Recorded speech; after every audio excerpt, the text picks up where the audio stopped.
Life is too short to stuff a mushroom by Barrie Mahoney. I often think of that throwaway and impatient comment by the author Shirley Conran that life's too short to stuff a mushroom. It's a quote that often occurs to me when I'm confused, bewildered, or reach a dead end in an argument that I'm having with myself. I had one of those mushroom moments a few days ago. I've been uneasy about using the term expat for many years. This confusion and conflict came to a head during the height of the migrant crisis, when I began to see more clearly that, more ever than before, there's no real difference between an expat and an immigrant. As I've been writing a series of articles for expats for some years and published a book called Expat Survival, as well as running a popular website of the same name, it did seem an unnecessary complication and expense to change the title to Immigrant Survival, and so I left the issue on the back burner to stew. I'm well aware that the subject of whether British expats living in Spain, France, Italy are expats or immigrants. Personally, I'm very happy to be known as a European immigrant, for that is what I guess I am.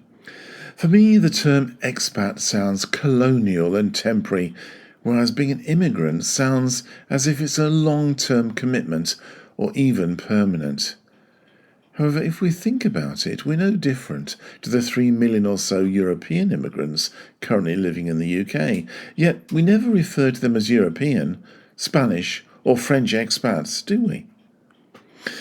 I'm aware that a debate over the subject can cause heated arguments over dinner or drinks in the local expat bar.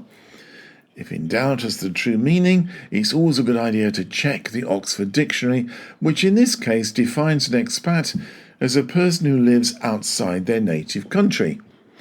It stems from the Latin ex, meaning out, and patria, meaning native country. So am I, and others like me, an expat or an immigrant? Personally, I'm still confused. Now let us consider the good people living in Boston, Lincolnshire, which has become a pinnacle of welcome for Polish and Romanian people living in the UK. Do the locals refer to them as expats or immigrants?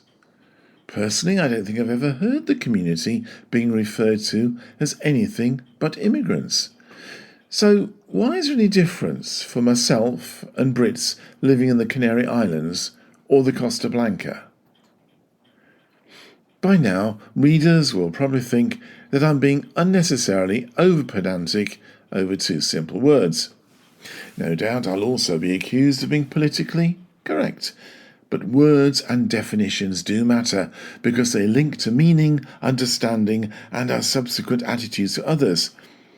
If I use the word expat, am I referring to well-off and fortunate foreigners who've made a temporary move to a hot and sunny country only to enjoy sipping gin and tonics on their terraces all day?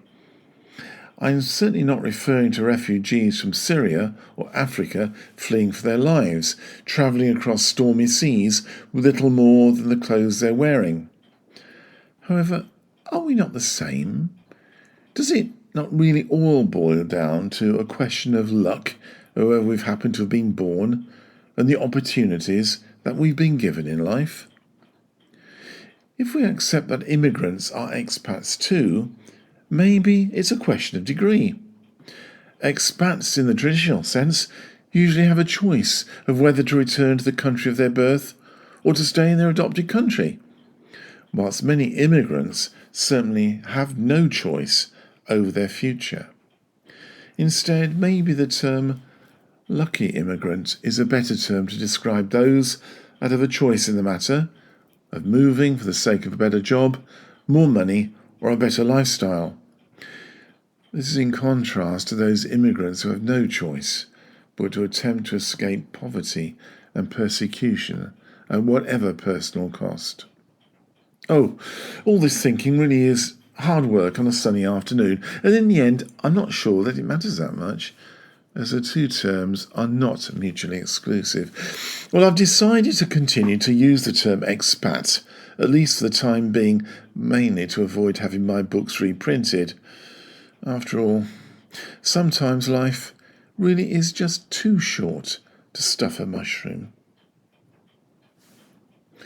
You have been listening to Life is Too Short to Stuff a Mushroom by Barrie Mahoney, and this is part of the Letters from the Atlantic series. If you'd like to find out more about me and my books, please go to my website www.barriemahoney.com, and thank you for listening.